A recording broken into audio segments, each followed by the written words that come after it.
Hello everyone. My name is Kennedy and I am reporting to you live from the Greenmount West Community Center. As you know, we're trying to do literacy and language engagement on a regular basis with our youth who are not currently in our programming, as well as with anyone who wants to join us for some literacy and for some read-aloud story time. So I'm super happy to be reading a couple of books to you. Today we have the first book we're going to read. It is an old book. I actually read this when I was a child myself, so I'm excited to now be reading it to you all.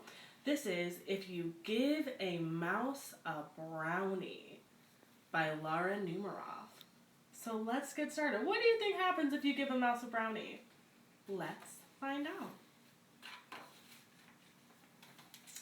If you give a mouse a brownie.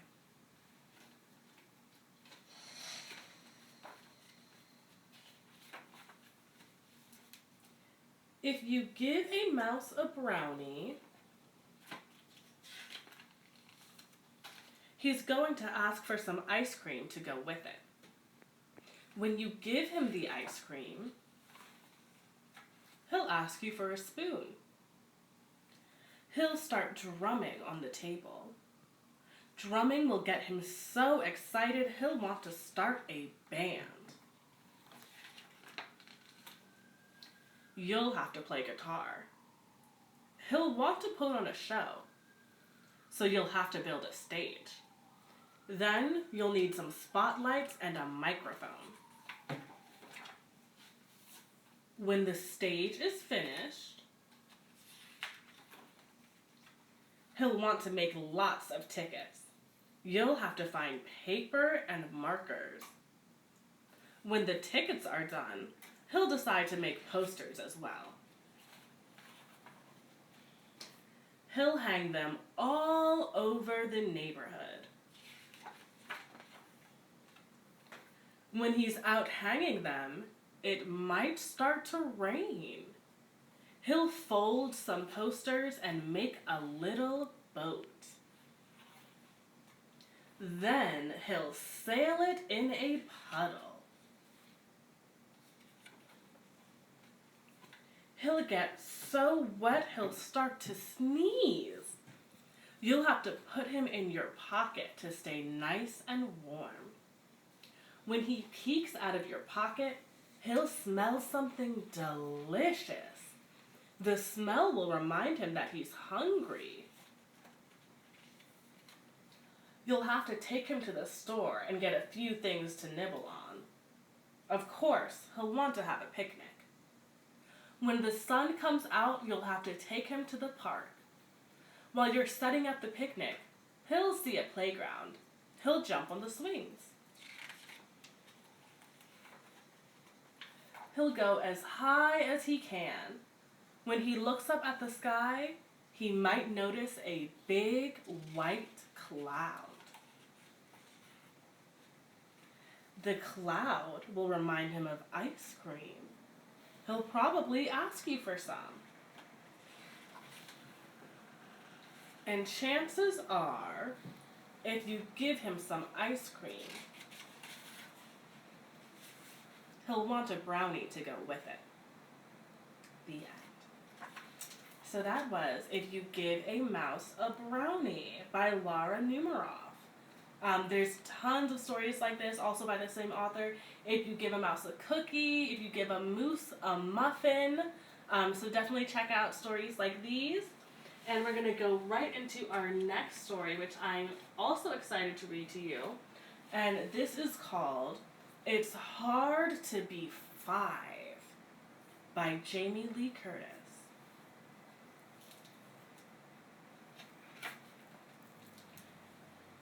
It's hard to be 5, learning how to work my control panel.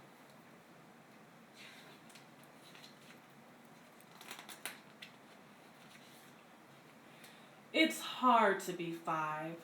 I'm little no more. Good old days are gone. Bye, 1, 2, 3, 4.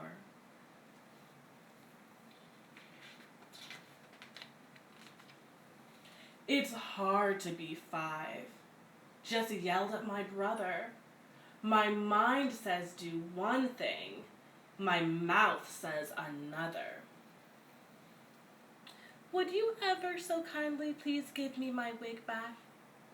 Perhaps an offer of just a small taste would be nice. Let's see. It's been an hour and 9 minutes. Might I have a smidge of a turn before we have to leave? It's mine! Give it! Mom! So on this page, his mind is doing one thing, but his mouth is definitely doing another. It's hard to be 5. I've got to keep going. My clothes can't keep up because my body keeps growing.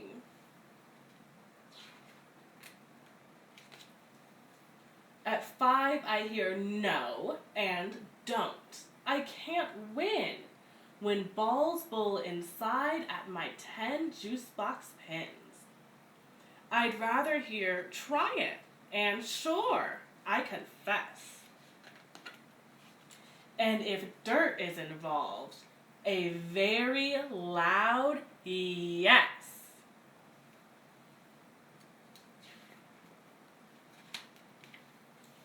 It's hard to be 5. Parents want you all clean, but washing my face makes me crabby and mean.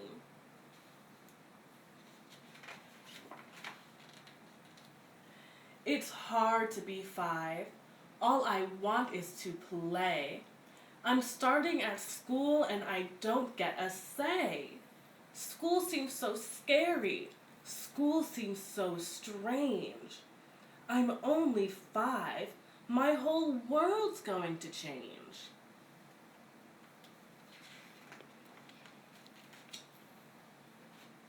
It's hard to be 5 and wanting to hit when Scott cuts in line and says, I did it. At 5, I do things that I don't mean to do, like when I bit Jake, because he cut in line too. It's hard to be 5. It takes Superman skill. Sitting in circles. Sitting so still.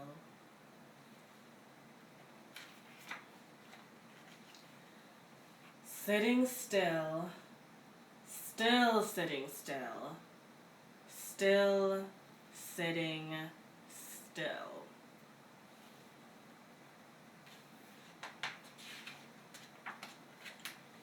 Sit still! It is hard to be 5, isn't it?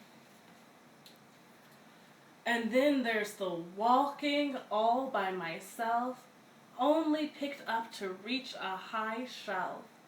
I walk to the park, I walk to the school, I walk to the bus, I walk to the pool, I walk to karate, I walk with closed eyes, I walk like a ninja chopping bad guys.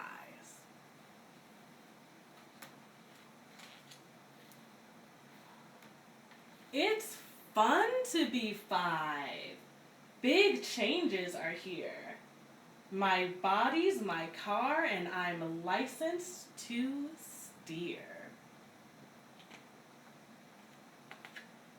At 5, I'm a worker, a bee among bees. I build things and grow things. Say thank you and please.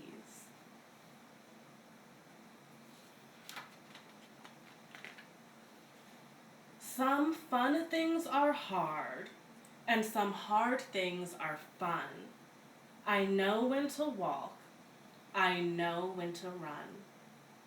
I know when to stop, and I know when to go.